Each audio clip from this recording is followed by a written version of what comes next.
रुद्रवन का आसमान उस शाम असामान्य रूप से लाल हो गया था, जैसे कोई अदृश्य शक्ति धीरे धीरे गांव के चारों ओर अपना जाल बुन रही हो। हवा में अजीब सी ठंडक थी और आहना के दिल में बेचैनी बढ़ती जा रही थी। नक्श के गायब होने के बाद से स्कूल की हर दीवार जैसे कुछ कहना चाहती थी, लेकिन बोल नहीं पा रही थी। संतोषी दादी की बातें अब और भी गूढ़ लगने लगी थीं। हर शब्द के पीछे कोई छिपा हुआ संकेत होता था, कोई गहरा रहस्य। आहना, इरा और दादी तीनों उस रात स्कूल की सबसे पुरानी गैलरी में पहुंचे, जहां कभी स्कूल के संस्थापक का कमरा हुआ करता था। उस जगह को सालों से बंद कर दिया गया था, लेकिन आज वहां की हवा में कुछ खिंचाव था, जैसे कोई किसी का इंतजार कर रहा हो। ये कमरा, ये वही जगह है जहां से आत्माओं की यात्रा शुरू हुई थी, दादी ने धीमी आवाज में कहा। इरा ने फुसफुसाते हुए पूछा, क्या हमें यहाँ कुछ मिलेगा? क्या नक्श भी यहीं कहीं है? अचानक कमरे के एक कोने में पड़ी पुरानी अलमारी अपने आप खुल गई। एक नीली रोशनी उसमें से बाहर निकली और दीवार पर एक चित्र उभर आया, एक लड़की जिसकी आंखों में अधूरी कहानी छिपी थी। ये 13वीं आत्मा है, आहना ने कांपती आवाज में कहा। जैसे ही वो चित्र पूरी तरह स्पष्ट हुआ, कमरे में मौजूद हर चीज हिलने लगी।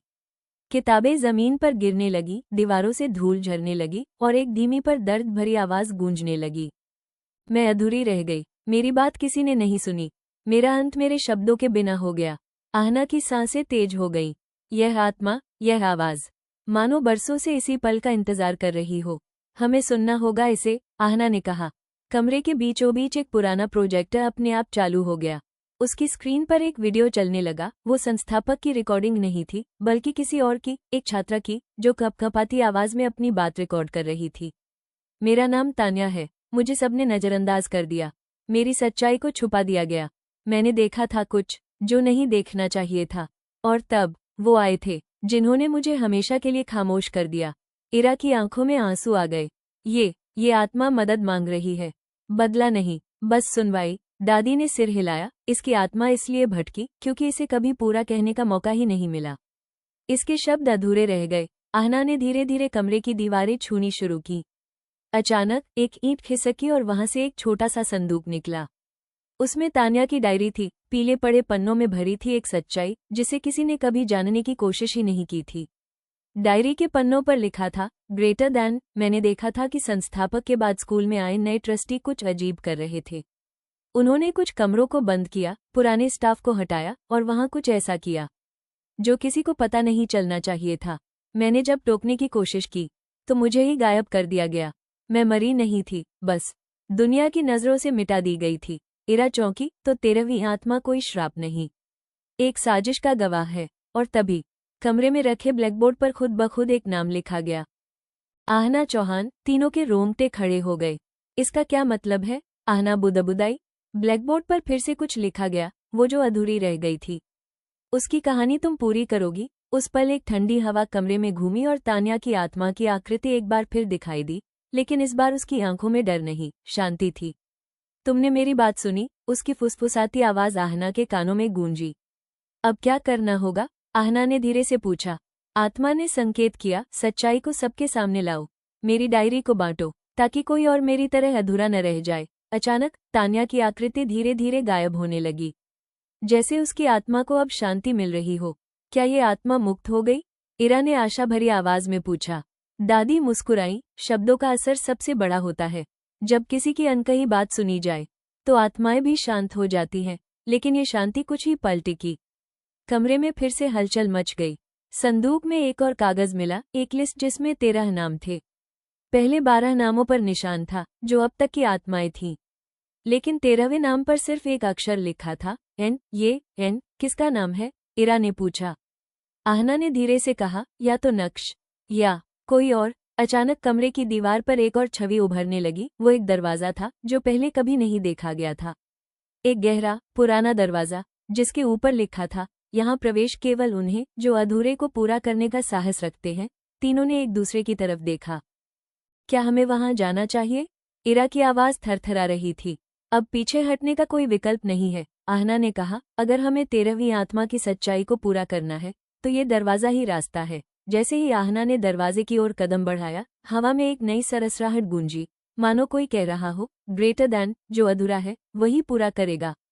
रुद्रवन का आसमान उस रात अजीब सी नीरवता से भरा था।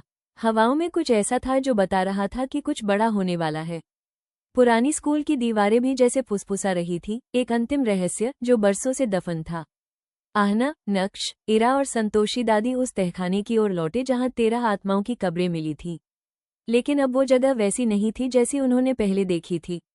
दीवारें हिल रही हैं। इरा की आंखों में डर और हैरानी की लहर दौड़ गई। नक्श ने टॉर्च की रोशनी से चारों ओर देखा। अब उन कब्रों के ऊपर किसी ने कुछ उकेरा था। संस्कृत में लिखे शब्द थे, एक अधूरी आत्मा पूर्ण होगी तभी सबको मुक्ति मिलेगी। ये अधूरी आत्मा कौन है? आहना ने खुद से सवाल किया। अचानक पीछे से एक धीमी, कांपती आवाज आई। सबने पलटकर देखा, लेकिन वहां कोई नहीं था। फिर वही आवाज, अब जरा तेज। मैं 13वीं आत्मा, एक साया दीवार से निकलकर उनके सामने आया। ये वही आत्मा थी जो पहले सिर्फ छाया बनकर दिखाई देती थी। अब उसकी शक्ल उभरने लगी, एक लड़की, अधजले कपड़े, चेहरे पर अधूरी पीड़ा और आंखों में एक अजीब सा खालीपन। तुम कौन हो? आहना ने थरथराती आवाज में पूछा।